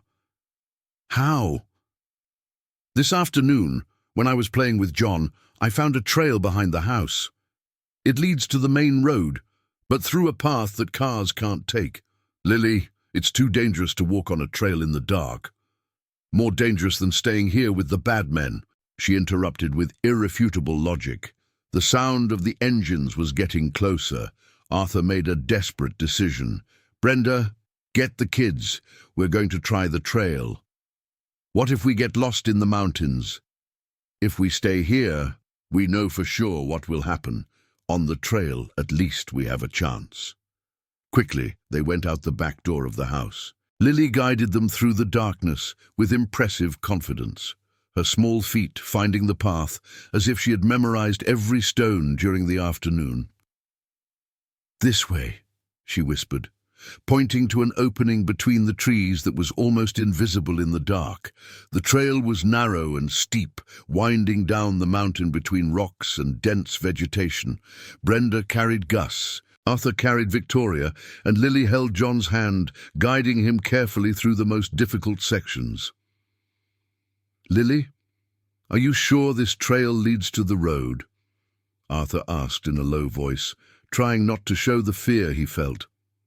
"I'm sure, Daddy. Down there, there's a small bridge over a creek and then the main road." Behind them, they heard the sound of cars stopping at the house they had just abandoned. Loud voices echoed in the night, followed by the sound of doors being kicked in. "They found out we ran," Brenda murmured. "Then we have to hurry," Arthur replied. The descent continued for another 20 minutes that felt like hours. The younger children started to cry from exhaustion and fear, but Lily kept everyone motivated with her unwavering determination. "We're almost there," she would say at every turn of the trail, "just a little more." Finally, they reached the bridge she had mentioned, a small wooden structure over a creek that shimmered under the moonlight. On the other side, they could see the lights of the main road. "Lily, you're a genius," Arthur said, hugging his daughter with relief. "Daddy, look!" She pointed to the road. "There's a police car." Indeed, a state trooper car was patrolling the road. Arthur ran towards it, waving desperately. "Help! Help!" he shouted. The car stopped, and 2 officers got out quickly. "Sir, what's going on?" asked Sergeant Rodriguez. Arthur quickly explained the situation. The officers listened with growing attention. "Are you Arthur Vance?" the other officer asked. "We've been looking for you for hours. Sheriff Mendelsohn mobilized all units in the region when he learned Nicholas had found out where you were." "How did he find out?" "The informant inside the department was identified. He passed the location to Nicholas in exchange for $50,000. And now?"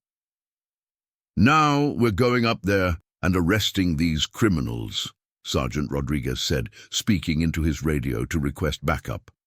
3 more patrol cars arrived in 15 minutes, and a coordinated operation was mounted to surround the property. Arthur and his family were taken to a safe location in the nearby town, while the police went up the mountain. "Daddy, are they going to be able to catch the bad men?" Lily asked, nestled in his lap in the local police station's waiting room. "They will, my hero, and you know why." "Why?" "Because you saved us again. If it weren't for you, we wouldn't have been able to escape. I just did what you taught me, protect the family." An hour later, Sheriff Mendelsohn arrived in person with news that changed everything. "We got them," he announced with a tired but victorious smile.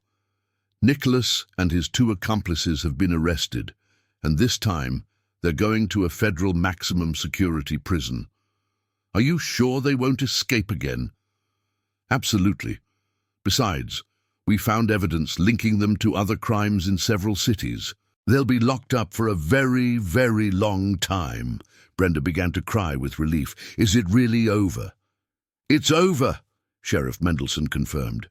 You can all go home safely. Lily looked around at all the adults and asked a question that surprised everyone. And now? What's going to happen to our family? Now, said Arthur, taking Brenda's hand. We're going home and moving forward with our plans. What plans? The wedding plans your mother and I made last night. Lily's eyes lit up like stars. You're going to get married for real? We are, Brenda confirmed, kissing her daughter's forehead. If you approve. I approve. I approve so much. 3 months later, in a simple ceremony at the church in Havenwood, Arthur Vance and Brenda Smith were married before family and friends. Lily was the maid of honor, wearing a pink dress she had chosen herself, and John was the ring-bearer, carrying the rings with an exaggerated seriousness for a 3-year-old. During the ceremony, when the priest asked if Arthur took Brenda as his wife, Lily shouted from the front row, "He does! We all do!" The whole church laughed, and Arthur realized that was the perfect definition of what had happened. It wasn't just him marrying Brenda, it was an entire family choosing each other. After the ceremony, during the party at the renovated Vance property, Lily approached Arthur with a serious expression. "Daddy, can I tell you something?" "Of course, my daughter. I was thinking, do you remember the day you saved me from the ugly shack?" "I do. That day, I thought you were an angel who had come to get me, but now I know I was wrong." "Why were you wrong?" "Because you didn't save me. We saved each other." Arthur felt his eyes fill with tears. At 5 years old, Lily had understood something many adults take a lifetime to grasp, that the strongest families are those built on mutual love, reciprocal protection, and the conscious choice to be together. "You're right," he said, hugging his daughter. "We saved each other, and we're going to keep doing that for the rest of our lives. Forever, forever, my hero, forever." That night, as the family slept peacefully in the house that had truly become a home, Lily no longer dreamed of birds escaping from cages, but of birds flying free in endless skies, knowing they would always have a safe nest to return to. A year after the wedding, on a sunny March morning, Lily woke up as a newly turned 6-year-old to news that would change her life once more. Brenda was sitting on the edge of the bed, holding an official-looking paper and smiling in a way the girl had never seen before. "Sweetheart, Daddy and I have a surprise for you," Brenda said, her words thick with emotion. Lily sat up in bed, still sleepy, but immediately alert. After everything they had been through together, she had developed an instinct for when something important was happening. What kind of surprise? Arthur entered the room just then, carrying a tray with a special breakfast. Pancakes with honey, fruit cut into star shapes, and orange juice served in a crystal glass, normally used only on very special occasions. "It's a very, very big surprise," he said, sitting on the other side of the bed. "Remember how we talked about families growing?" "I remember," Lily nodded, suddenly wide awake. "Are you going to have a baby?" "We are," Brenda confirmed, no longer able to contain her joy. "You're going to be a big sister to another little baby." For a moment, Lily was completely silent, processing the information. Then, to her parents' surprise, her eyes filled with tears. "Why are you crying, my hero?" Arthur asked, concerned. "Aren't you happy?" "I am happy," Lily sobbed. "I'm very happy, but what, sweetheart? But I'm afraid you'll like the new baby more and forget about us." Arthur and Brenda looked at each other, immediately understanding their daughter's insecurity. Even after more than a year of a stable family, Lily still carried the scars of the abandonment she had suffered. "Lily, look at me," Arthur said, taking the girl's small face in his hands. Do you remember what happened when John, Victoria, and Gus came to live with us? I remember. Did I love you less because they arrived? Lily thought for a moment. No, you loved me even more. Exactly. Because that's how true love works. It grows when it's shared, it never shrinks. And do you remember, Brenda added, how you felt when you found out you were going to have little siblings? I felt important because you said I would help take care of them. And that's what happened. You became the best big sister in the world. And now you'll be able to teach everything you know to one more little baby. Lily's face slowly lit up as she processed her parents' words. Can I choose the baby's name? You can suggest names, Arthur replied, and we will very seriously consider your suggestions. And can I teach him to draw and count numbers? You can teach him anything you want, Brenda confirmed. Just then, John appeared at the bedroom door, still in his pajamas, with his hair tousled. Why is everyone in Lily's room? It's not her birthday today. John, come here, Lily called, holding out her arms to her brother. I have some very important news to tell you. In the months that followed, Lily transformed into an enthusiastic assistant for Brenda's pregnancy. She read books about babies from the library at the private school where she now studied, constantly drew cribs and nurseries, and had appointed herself the official protector of her mother's growing belly. Mommy, did you eat fruit today? She would ask every morning at breakfast. The baby needs vitamins. I did, Dr. Lily, Brenda would reply, amused by her daughter's seriousness. And did you do the exercises the nurse taught you? I did. And did you take your vitamins? I did. Very good. The baby will be born strong and smart, just like us. Arthur watched these interactions with a heart overflowing with joy. The girl who had saved his life was now preparing to be a big sister with the same dedication and love she showed in everything she did. Vance Orchards had also been transformed.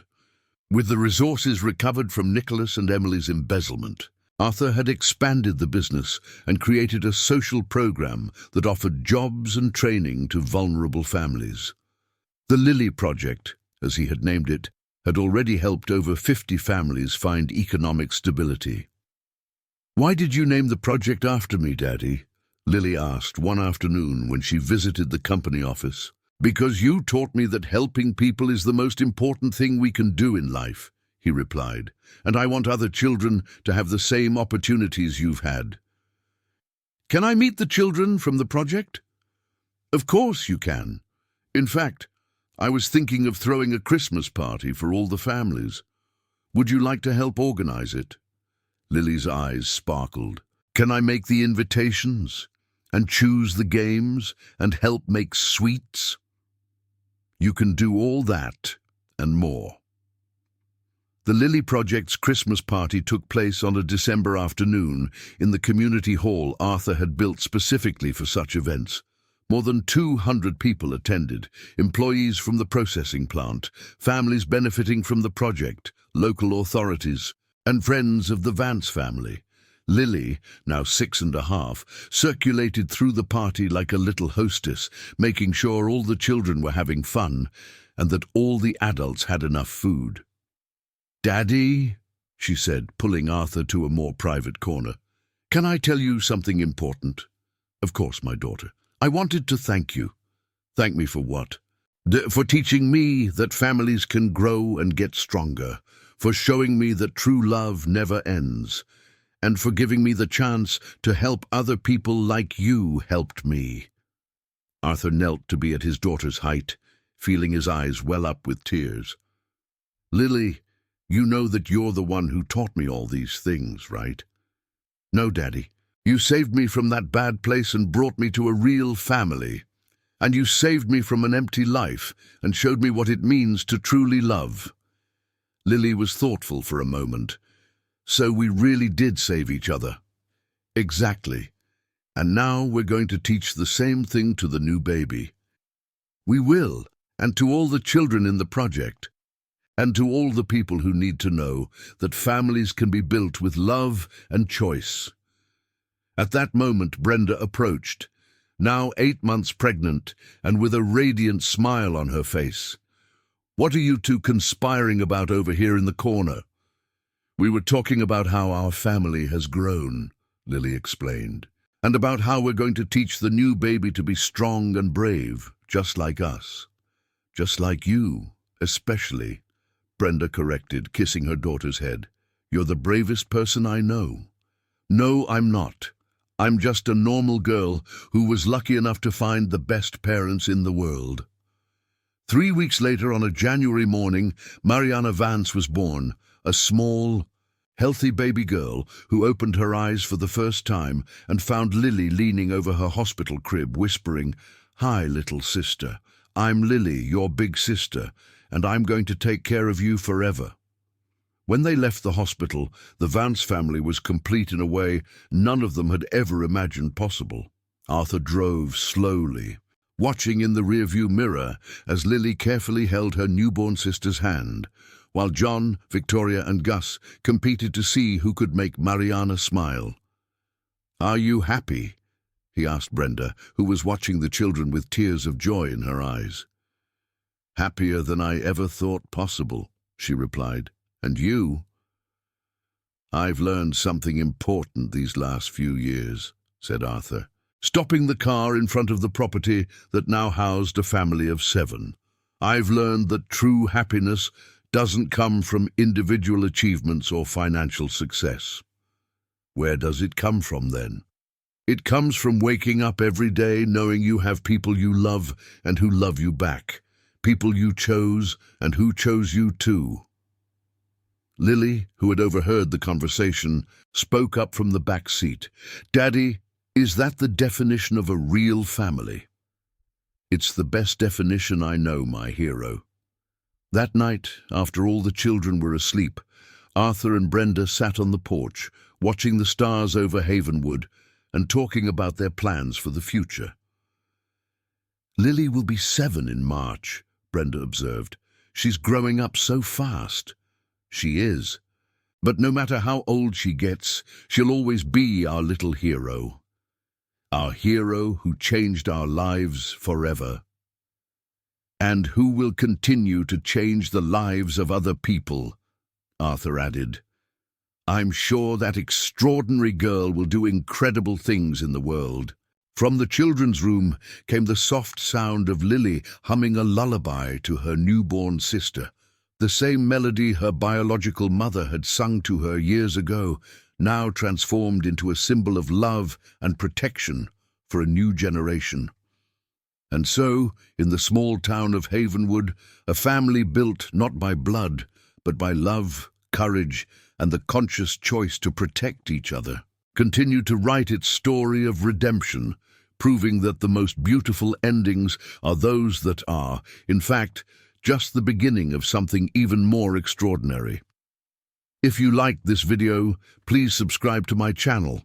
I promise to bring videos every day that will make your life happier.